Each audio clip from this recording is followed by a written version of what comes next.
కోట్ల మంది భక్తులు వివిధ ప్రాంతాల నుంచి అక్కడికి చేరుకుంటారు. తమిళంలో ఈ ప్రాంతాన్ని తిరువణ్ణామలై అంటారు.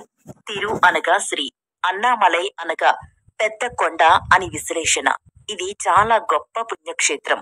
కాశీ, చిదంబరం, తిరువారూరుల కంటే ఎక్కువని భక్తులు బలంగా నమ్ముతారు.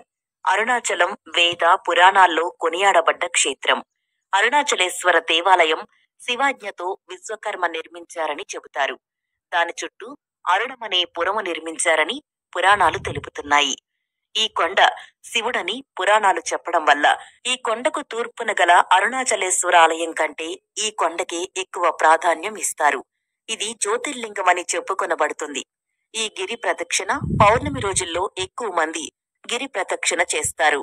మిగతా రోజుల్లో తక్కువ మంది చేస్తుంటారు. కానీ గిరి ప్రదక్షిణం పూర్ణిమ రోజుల్లో చేయడం పుణ్యం అంటారు. గిరి ప్రదక్షిణం చేసేటప్పుడు పాటించాల్సిన నియమాలు, తీసుకోవాల్సిన జాగ్రత్తలు, గిరి ప్రదక్షిణం ఎలా చేయాలి, మనతో పాటు ఏమేం తీసుకెళ్లాలి, ఇవన్నీ మనం ఇప్పుడు తెలుసుకుందాం. అరుణాచల పుణ్యక్షేత్ర దర్శనంలో ముఖ్యమైనది గిరి ప్రదక్షిణ. మనం గిరి ప్రదక్షిణని ఎక్కడి నుండైనా మొదలు పెట్టవచ్చు. మనం